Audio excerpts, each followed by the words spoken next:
All right, Caden. How did it feel when your team lost the Super Bowl this past Sunday night to the Seahawks? It was bad. It was sad. Walk me through it. Well, every emotion, every field goal, every touchdown, every turnover. Paint me a word picture. Okay, the word picture was, I don't even know. I can't believe it. It was sad. I am shocked and devastated. There are still no words. Yes, we won the coin toss. Yep. And we deferred. I love to do that. That's what you do. Yeah, I like to do that. It's biblical, right? And so I said, "Here we go, defense first. I trust my defense totally." And they said, "Yeah." I said, "Yes, I'll take that." What was it first? It was. They got one first down, and then it was over. Punt the ball. I said, "Here we go. Now it's our time to go. Here we go." And then I think we got one first down that drive. That was it. And that was it until the fourth quarter. And then I just couldn't believe it. I just sat there and I tried different things. I tried helping them in any way I could. Because that's what we do. Yeah. We think. Tried switching seats. I tried eating something different. I tried praying. No, it's just but don't let him set you up that way. I mean, look what's sitting right next to him. Exactly. We've won Super Bowls more recently than they have in Madden. I'll have you know. However, you might notice a helmet behind me. I'll have you know in Madden, year, so. In Madden, the Steelers have won 12 straight Super Bowls. It's never been done before, and it will never be done again. Especially in real life. Yeah, thank you. Leave. No, thanks, guys. That's everything we have to say. No, so I've had to watch a Super Bowl loss before. Yeah, me too. I've not had to watch a loss where it was like hopeless the entire time. Like that was a crazy experience. That's the hard thing. Like, because the Patriots, even when Brady was there and you lost the Super Bowls, you lost when Brady played. Which was like 4 of them. I think Brady only lost 4 in New England. 4 of the 6, because they're 6-6 in the Super Bowl. But anyways, we're 6-2, but that's neither here nor there. No. The time we lost to the Packers, we had the ball with, I think, just a little over 2 minutes left in the game. And Ben Roethlisberger at that time was known for game-winning drives. Like, he had made a name of doing that. Yeah. And literally a year before, we had played in 2009, the Packers, down by 6 with 2 minutes left in the game. And Ben marched down the field and threw a game-winning touchdown pass to Mike Wallace. We won 37-36. So put yourself in my shoes there now. I'm thinking, we did this last year to this same team. Mm-hmm. We've got this. We very much did not have this, and we lost. And we lost by 6. And I always have thought, that is a terrible feeling.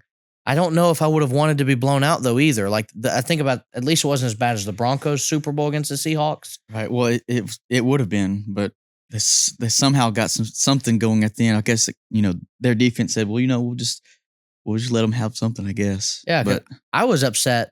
I was happy when it was a shutout, just because defense, that's impressive. If you shut out a team in a Super Bowl, that's incredible. So when the Patriots scored, I thought, okay, now they're down by, I think it was 11 or 15 or whatever. Like that, they could score another touchdown, lose by 5 or 6, and that's fine. After they scored a touchdown, I said, hey, hang on a second. Here we go. We 28-3 all over again. Yeah. Well, it wasn't even that bad either. Yeah. Though. It was less than that. We can do this. But then the start of the fourth quarter, Drake May had just thrown, he just thrown that touchdown pass. I said, hang on a second. Okay, we might have some hope. And then I get a text from my dad. He had already watched it. I didn't watch it live. Oh. And he said, well, I guess better luck next year. How much time was left? Still 15 minutes. That's the fourth quarter. And I said, you know not to answer those texts when you're watching live. You can't let your dad do that to you. You know what? Where's your dad at? It was my fault a little bit. Get him out there right now. I had to use my phone as a TV remote. So that's kind of it. I guess I should have. I remember you showing me that you used the, Well, so, Ford, he loves remotes and he loses them. So the remote is now on our phones. When I was maybe 15 or 16 years old, I had a very bad habit of revealing the scores to dad, especially of the Steelers. Like I would check. We'd be we'd be over there, at services, and then I would go, okay, services just ended. What does all good Christian individuals do? As soon as services is over, they showcase that they're not spiritually mature yet, and they grab their phone and check the score. And I was young enough that I was still really guilty of doing that. And so I would always reveal to Dad the score. And so he was watching a hockey game, and there was it had just started. So there's 18 minutes left in the first period. So 3 periods, 20 minutes each. And he said, "You know the score, don't you?" I said, "I do, but I won't tell you who wins. I'll just tell you that one team scores. That's it." As soon as I said that, he shoots, he scores. Dad goes, "Well, the game's over. Thanks, son. I really appreciated that." And so I remember the Super Bowl against the Packers. I went into the bathroom and checked to see if we were winning. I brought my laptop in there with me. I didn't have a cell phone yet. I brought my laptop in there, and I opened it up, and I'm looking at it, and I'm going, no. And then I'm like, I've got to walk back out. Michael, what are you doing in there? Yeah, with the laptop? I've got to walk back out. I've got to walk back out and be like, That is great. What do I do now? And so I walk back out, and Dad goes, "You know the score, don't you?" Yeah. And I went, "We're down by 11." And he goes, Getting beaten. And so my bedroom. it was awful, And so he said, "You don't get to watch the rest of this game." No, he let me finish the game. But that's kind of a really good starting point to this episode, talking about sports heartbreak. We obviously love sports, and you're a Florida fan, so heartbreak. I know heartbreak. As for everybody here that may not know us, this is Caden Mallory. I'm Michael Clark. That's Wayne, Captain Calm Down Rogers, and we're here to tell some funny stories about some things that have happened to us in ministry. Caden, before we go any further, I would like to say shout out to the Patriots defense. They were able to lose. Christian Gonzalez could hold on to come in second. Yeah, hey, it would have been worse. It could have been a lot worse. I saw a post that someone whose son is special was a Patriots fan, and he was really upset. The post said he was really upset. Then he thought, "Hey, we came in second," and that was giving him a lot of comfort. The comment sections on Facebook are unhinged. Everyone on the comment section that was not nice was like, "Tell him no one cares that we came in second." I'm like, that is awful. That is not something that you should say. If he got comfort from that, good for him. We were first runner up. Yeah, first runner up. You won your conference. That's right. No one can take that from you. At least we get to say we're 12-time, able to go to the Super Bowl. So you're 50, 500, but that's fine. It's okay. The Steelers won their division this year against Baltimore on a missed field goal at the end of the game. That was crazy. We loved it, in our household. Did. And Adam and I'll have to send a picture of this to this Adam so he could post it, because I think people will get a lot of kick out of the picture that was taken. We were crying. Adam was. I was just so shocked. And then I looked down, and Adam is sobbing. And I was like, "Oh, he's really emotional about this." So I bought us divisional shirts, since we won our division.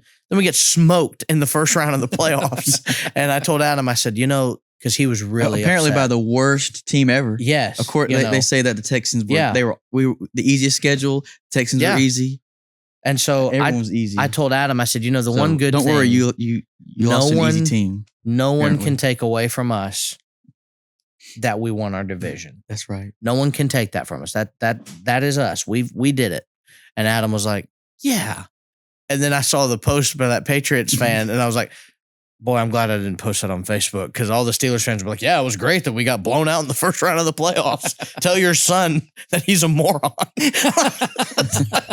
That's what Facebook comments are like, though. That's right. So social media is unhinged, man. All good things. Let me say these two real quick, because they're the same exact story, and I think it's funny since we're talking about sports. One of them happened on Super Bowl Sunday. I'm walking around in a Walmart a couple of years ago. I'm in a Magellan shirt and khaki shorts. And this guy comes up to me and he goes, "Sir, do you work here?" And I was like, "No." And he goes, "Well, can you help me find something?" I'm like, "Maybe. I'm not even from here. I was in Jasper, Alabama. It's not like I know the Walmart there."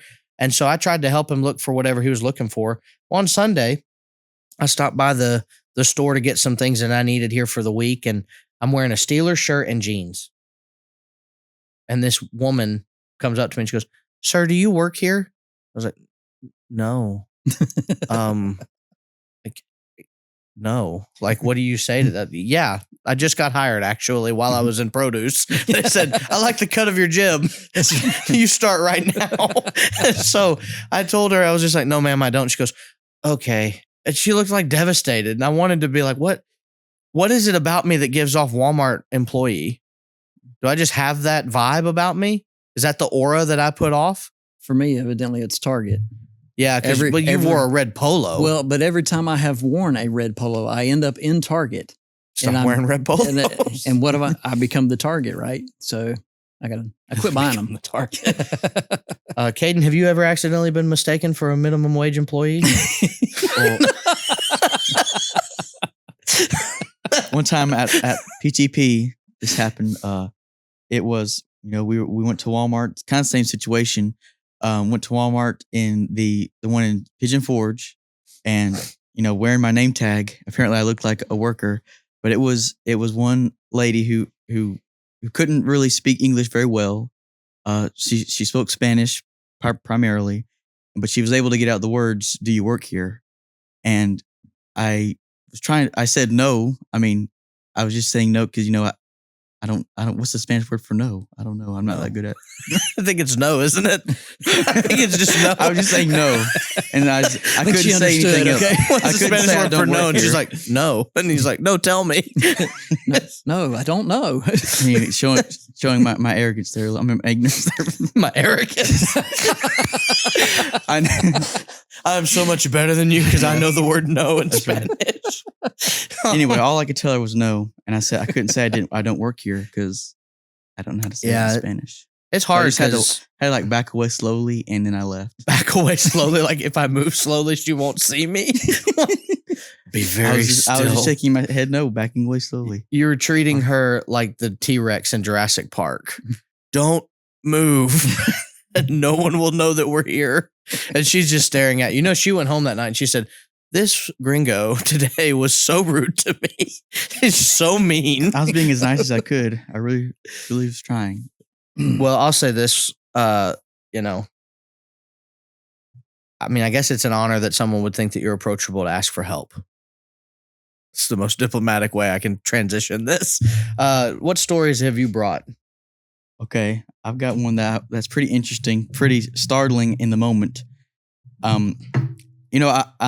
I live beside the church building in a parsonage, and so I usually am able to just walk to church to my office to work, and I do that throughout the week. I'm not too good at studying at home just because I get distracted very easily, so I like to be in my office. And at this point, this was just a few months ago. I've been there for 3 years almost now. And this has never happened before. I'm just studying away, trying to be focused, trying to get ready for the week. And all of a sudden, and my office door is really close to the door that comes from outside. It's not the front door, but it's a side door.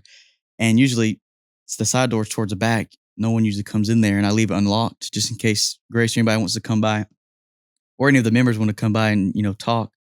And all of a sudden, I hear the door, rattling open. It's just a quiet sound at first, and all of a sudden the door swings open and slams the door, and then my office door opens, and a flashlight shines into my eyes, and they said, "Sheriff's Department, let us in." And I was freaking out. I had no idea what it was. They're like, I said, "I'm here. Is anyone here? I'm here." And they see me. Like, "What are you doing here?" I'm like, "Well, I'm the preacher here. I'm robbing the place. I work here. I live right over there." And they're like, "Okay, we're just doing a routine check just to see if everything's secure." But for 3 years, they'd never done that. But I guess they just do it regularly. And then it scared me to death. And has that ever happened to you, something like that? We did. No. I mean, mine was not in the church building. Mine was, I was sitting outside of a bank at 9:30 at night or 9 o'clock at night. I was waiting. Suspicious. I was waiting on directions to where I was supposed to eat with the preachers that I had been at that night in Texas. And I said, I'll just pull into this bank real quick and just sit there. I didn't even park.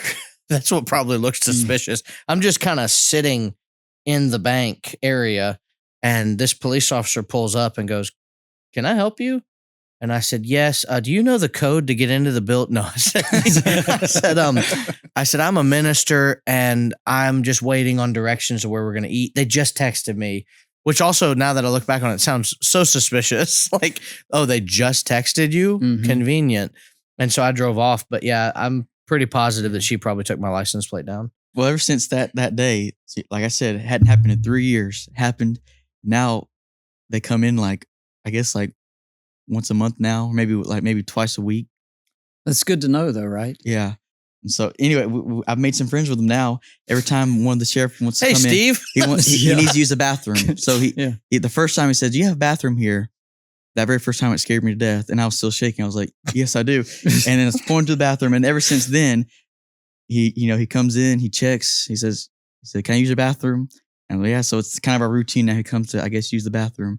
But one time this happened, I was actually using the bathroom when they came in, and I heard it because I could kind of hear it. They kind of, I don't know why, they swing the door open really hard. I know it's them, and I was in the bathroom, so I come out, and the church building is dark because I just walked through it just to use the bathroom. You see a red dot on your chest. Well, I'm on one end of the auditorium, he's on the other end, and he has got a flashlight pointed at me. He's like, "Who's there?" And I was like, "It's just me. I'm just using the bathroom." I'm like, I have to defend myself. Anyway. Yeah, don't ever bring a gun to work. Right. But then he said, "You scared me." I thought there was a dead body in your office because I left the light on in my office and the door was open and I had taken my jacket off and I just put it in the floor next to me. He said, "I thought there was a dead body in your office. I thought someone came in here and killed you." And I was like, "No, I just took my jacket off." And he's like, "I thought I was about to have a showdown in here for a second." It's funny that that's 3 years into your work before this happens to you. And now it's like regular. Monday morning, I started a congregation on the Sunday. Monday morning, first time I'm going to my office by myself, not with anybody else in the building. And the elders had warned me, and we had a keypad alarm inside. And so they had walked me through what I'm supposed to hit and all that. And, but the problem was that and they warned me, one of the buttons will stick occasionally. So you have to just kind of hit it and make it, if it pops in, just kind of pop it out or whatever. The problem is that when I did that and that button stuck. When that button stuck. You're not the only one showing your arrogance here. I know, right? My arrogance here. That is going to be the thing. How do you from now say on. this now? Stop showing your arrogance. That button stuck. Well, I ended up hitting again. Well, the problem was that was the silent alarm. I triggered the silent alarm. I'm down the hall by this time, and literally probably a minute later. Wow. Cops are coming in the door, busting in the door, basically, guns drawn. Wow. Lights on me, because I'm, I think I hear somebody pull up or whatever, and I'm just like walking back and forth down the hall. I'm moving some boxes still. And you're new, I'm new. I had no idea, So it looks I don't have any business cards that say, I'm the minister at so and so, or anything. Because you're taking boxes and moving them. They're probably like, this guy's robbing this church for everything they've got. Just wasn't in the greatest of neighborhoods, and the congregation, things have happened here before, And so these guys come in, guns drawn on me, and I'm like, "What? I'm the brand new preacher here. What did I do? And it has happened. It's wild. All right, they didn't come in regularly. So it was just a silent. You need to get just like a weekly donut budget from the church there. Yeah, literally. And when they come in next time, be like, Krispy Kreme. It'd be good, beneficial for me too. Yes, you would enjoy it. All right, let's talk about this. There's two things that I know I want to talk about. One of them, are you going to bring up the wedding? I can't if you want to. Was that on your list? It wasn't. Because I was thinking mainly just what has happened in my preaching. Yes, this is just in general. Whatever you want to say in reason. But I'll let you. Let's do the wedding one now. Let's just talk about. So I was privileged to do Caden and Grace's wedding. And so I got to do their premarital counseling, which was fun. And I had to be done on Zoom mostly because he was obviously at school. She was back in Alabama. Well, the wedding arrives and it was so cold that day. And I was wearing dress boots, so they were not very thick. The only thing that gets really, really cold for me are my feet. and in my torso. That's it. Like, that's why I wear vests, because I'm fine everywhere else. It doesn't get cold, but my torso and my feet get really cold. So I'm freezing cold. And so I'm admittedly thinking, how can I quickly perform this ceremony and honor Grace and Caden? And so I decided to lose all composure. Of course you did. And I said, okay, Grace, repeat after me. In the presence of God, and I just sped through it, like, boom. And she looks at me and she goes, could you repeat that? And at that moment, what is it that you said? I was thinking, like, when are you going to pause? When are you going to pause? When are you going to let her repeat it? And then finally, she got through it all. Finally, she said, can you start over? And I looked at you. I said, you better not do that to me. It's like, will you go slower for me? Slow I wanted so much to stop and be like, my son, just give him a hug, because I was so proud of him. That was so funny in the moment, because I was thinking he'd be afraid of the recording. Like, he was mic'd up. Yeah. They probably have footage of that somewhere. I was so nervous. I had no idea. I forgot about all that. And so Alan Webster was there, and Alan at the end goes, great job. And I was like, no, it wasn't. Don't patronize. What are you talking about? I ruined their wedding. So Grace will still bring that up. She's like, you've ruined it. That's so hilarious. Grace is here right now, and we're going to redo the ceremony. Okay. Could you imagine she walks in her wedding dress? Wow. Now, I want to tell 2 stories about foundations, and I want to get some more stories from you too. But when Caden was in my apartment, because that's how we met, the very first night, I was still in school at the time, I thought I killed Caden. And you did. This is just a ghost. Yes. I've been haunting you all this time. I've trained him well. The arrogance. So he's showing his arrogance right now. We had enough people in the apartment. I won't say how many, because we had enough people in the apartment that we did have some sleep in our study that we had at the school. And so Caden was sleeping in the study area. There was a reason for that. Remember? Yeah, it was because I got in trouble. Oh, that's right. So he had to sleep. No one's sleeping in there for a reason, because you needed in there. But you said, since you got in trouble, yeah, and you had to sleep in there all by yourself. Remember how I got in trouble? Did you sleep in class? What did you do? I fell asleep in the shower. That's right. He did. We were worried. You need more sleep if you're going to be. We were worried that he wasn't. He was standing up asleep, and Brennan's banging on the door. Someone's banging on the door. Whoever it was. Caden. No, it was Chris. It was Chris. His son. It was Chris. He said, "Let me in." And I remember being like, "Is he dead?" Like, I didn't know what happened, and I thought, and I can't just burst in there if he's not. Yeah. He's in the shower. And so finally he woke up, and I said, well, you're going to sleep in the study from now on. That way you're away from everybody, because they were staying up too late. This is my first year. I had never experienced the foundation's tiredness before. So it kind of got to me a little bit there. So I'm studying for class, and I reached for Strong's Concordance, and it was so close to the edge of my desk where I had put it. When I went to reach for it, I overcorrected my chair, and I knocked it right off onto his head. And he didn't big, move. Exhaustive. Yes. Strong's He Concordance. did not move. And I 20-pounder right on the head. I thought, oh no.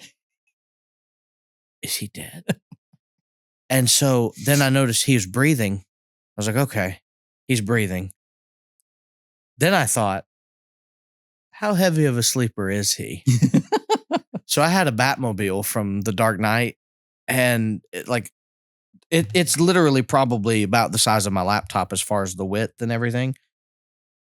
So I rolled it off of the desk onto him. He didn't move again. So then I dropped something else on him. He finally woke up and he goes, man, my head is killing me. And I was like, go back to bed, buddy. You're okay. You're fine. You're fine. So guess what? Little concussed. Guess what your son does now as he plays with that Batmobile toy? Yeah. He says, he tortures me. He says, I'm going to hit you in the head with this. And you're like, not again. Because he got all of the toys that I had. PTSD comes back. It's like, no, not a Batmobile. Yeah. That Batmobile is deceivingly heavy too. Like, it looks light. It's got some weight to it. That's hilarious. Yeah, literally, when me and Grace, when Grace watched your kids for a while, and when I would come after class, that's how I'd say, I'm going to punish you by dropping this on your head. I never did, of course. It was just an empty threat. An empty threat. So he learned to not fear you. So you're saying you're weak. No, he feared me. I dropped bigger stuff on his head than that. Bigger stuff. I hit him with an actual baseball bat. I dropped him off the second balcony. Not really. No, that didn't happen. That one didn't. Do you have any other stories before I tell the future Justin one? You got to tell the one that you were telling us. Okay. Too. Should I go ahead with that one? Because I got another one that's kind of funny too. Tell the one that's funny too. Let's end with the one that happened to you that you were telling us beforehand, because I think that's a good one to end on. Okay. Well, one Sunday I was preaching, and it was towards the very end of the lesson. I was giving the invitation, and we had just started the invitation song, and I was standing, before and waiting for responses if there was one, and a man comes in from the back. We kind of have a foyer and then the auditorium, and he comes out of the foyer and just sits on the back row, and I'm excited that we have somebody, but I'm also not just I'm paying attention, just being alert, those type of things. And after it's over, he comes up to me and at the time one of the elders, and he said, "Do you have any food for me?" And he gave me this piece of paper. I still have it. It has all of his qualifications on it. He's a 30+ minister, teacher, all this. He's also electrician, plumber, all this stuff. He says, and I'll work for you. And he said, "Anyway, do you have any food?" And we had just got done with a fellowship meal, and we had lots and lots of spaghetti left over. So we gave him like 2 big to-go plates of spaghetti. He's like, "Thank you so much for the spaghetti." He's like, if you ever need any work done, please, here's this paper. My phone number's on it. And I wish I'd have brought the paper. I could have read it, but I didn't do it. But it's interesting how it's worded. But then we start talking about the Bible, and because apparently he's a scholar in his mind, scholarly, and we start talking about Calvinism, and we start ending up talking about the doctrine of tulip, and I can't remember how it comes up, but he ended up saying, "I'm so glad that I was saved from the sins of my father. I inherited his sins, and now I'm free from that because God chose me. I'm one of the chosen." And I said, "Well, really?" And so it was me and one of the other members with me talking to him, and so I don't believe that you're born with inheriting sin. I believe that you are one who was born without sin, and sin you commit later, something that's on your conscience, but you don't ever receive the sin of your father. He said, "Really? I can't believe that." And I'm out of here. So take your spaghetti. It got pretty heated. He could not get off, Exodus 20, verse 3 and 4, the transgression of your father to the second, third generation, all that. And I tried to explain it to him what that's talking about. Of course, I took him to Ezekiel 18, and he said, I said, "Please read this." He would never. "Please just read it out loud." He said, "I'm not reading this. I'm not reading this." And it started getting heated. And I read your verse. I read Exodus 20, and I explained it to you. And now please read my verse. And I'm taking the spaghetti back. Bro, give me that. You're not allowed to have that. You can't have that if you won't learn the truth. And this is not the will of God for you. At the time, the elder that was with me, his mouth was just dropped open. He was like, "Can't believe that this is happening." And it was in our fellowship. We just given him all this food. And now it's heated now. He's yelling at me that I'm wrong and that he's right. And then finally I said, "Well, I'm glad we can help you out, but I think we just need to go ahead and part our separate ways." And at the time, Grace was probably 6 or 7 months pregnant with Ford. And the very last thing he says is, "Well, I can't wait for you to have your beautiful baby boy. Hope you congratulations." Hope exactly. And that's all I could think was exactly. You just explained to me that how my son is going to be born in sin, and then he leaves. You're going to have a beautiful, lovely son. He's going to be evil, according to what you just explained to me. He's going to come out trying to murder if he's born with his father's sin. Got a little shank. He cut his own umbilical cord. It's like he's ripped. Oh man. I was like, "Well, thank you. I hope that he's not as bad as you say he's going to be." That's right. And he's not. Well, future Justin, I think, might be one of the ones that we still laugh about a lot. And Justin laughs about it too. Justin's not on the program today, but one day we hope to get him on here. He's actually overseas right now in Europe. He's in Italy right now. He's in Italy, so he's out of the country. So he literally cannot be here right now. So we're going to talk about it. We're going to talk about it. Justin was in the apartment year 2, right? It wasn't year 1, I don't think, or was he year 1? It was my second year. It was his first year. Okay. Yeah. So his first year was Caden's second year. And Justin, we found out, was fairly gullible, as most young 13 to 14-year-old boys can be. And so I had made him think that the word "thee" was spelled with 2 E's because of the King James Version, just different things. So he would not stop like talking during the Devo and stuff. And I thought, well, I'm going to mess with him a little bit. I didn't think it would go on more than a day. So I texted him because I knew he wouldn't have my phone number. And I said, "Is this still Justin Johnson?" And he said, "Yes, who is this?" And I said, "I know this is going to be hard to believe, but I'm you from the future." And he goes, "No, you're not." And he wouldn't believe me. So the rest of the next day was spent going up to like Caden and others and saying, "Hey, exactly at 3:10, you need to cough. Like you have to, right at 3:10. And I would text Justin at 3:10, Caden Mallory will cough. And then right on the dot, it would get more dramatic. Yeah. More things that would not be, that's just a coincidence, a cough. Right. But it started being very specific. Because then I'd have people come up to him and say the council is not pleased or whatever. Like I would be like, "Hey, at around 4:00, someone's going to come and tell you about the council." And so then some random person, not even in our apartment or anything, would just walk up and be like, "The council's not happy," and then walk away. And I'm watching from a distance, and Justin's like going, he's starting to get really concerned. Well, one of the things that we ended up doing was I recorded. I wish I had the recording, but I downloaded an app and I changed my voice. Like it was very Terminator plotline of like the council was this future government overthrow that has taken place. And by the way, important information: K. Raj Harris. Yeah, that was the leader. To do with this. That's right. Your son was guilty. Yeah, his last year was my first year. So from Justin's first year, he wasn't a camper He had just anymore. aged out. Oh, yeah. And so Matthew's there. Yeah.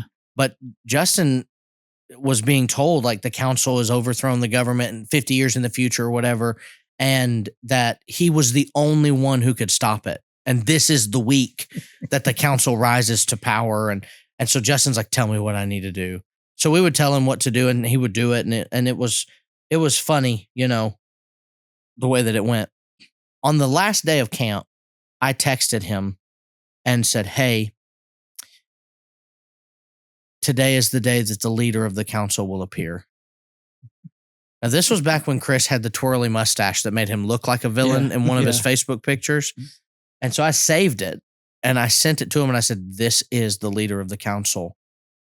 He will be there today at some point and you need to be ready." And Justin's like, "I will be ready. What do I do?" And I said, "Don't engage him. Just keep a close eye on him." So Justin goes, "Okay." So then I'm texting Chris about it. So Chris knows. And I said, "Hey, when you get here today, just walk straight into the apartment and literally single out Justin and go, 'Hi, Justin.' And that's all you say." Because Justin has not met Chris yet. I told him that Chris's name was K. Raj Harris. And I still wish I had recorded this. I didn't. But the look on Justin's face when Chris walks in and looks at him and goes, "Hi, Justin," was so priceless. Justin was like, "He knows who I am."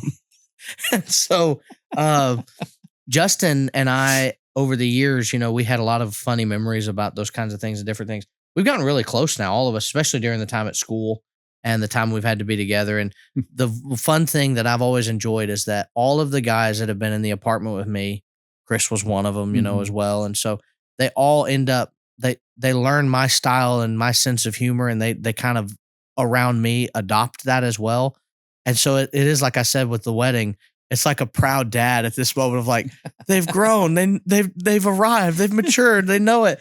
And so anytime, Caden gets me with something, there's no frustration, just joy. Yeah. Anytime Justin's gotten me, it's always been fun because it's like, yeah, that's exactly right. Because one of the first things I tell the people at Foundations when I was a counselor was, I'm going to make fun of you. but that's because I love you, and you've got to learn as a preacher. That's what we're here. We're learning how to preach. You've got to learn how to take it on the chin and be okay with it. You know, like you're going to be made fun of sometimes in preaching. But Caden, thanks for being with us. I look forward to having you on again in the future because there's a lot more that we could talk about. Wayne, we didn't really get to you today, and that's okay. This is my co-host, Wayne. He treats every claim like it's on trial, and so we're glad that he's with us. Thanks, buddy.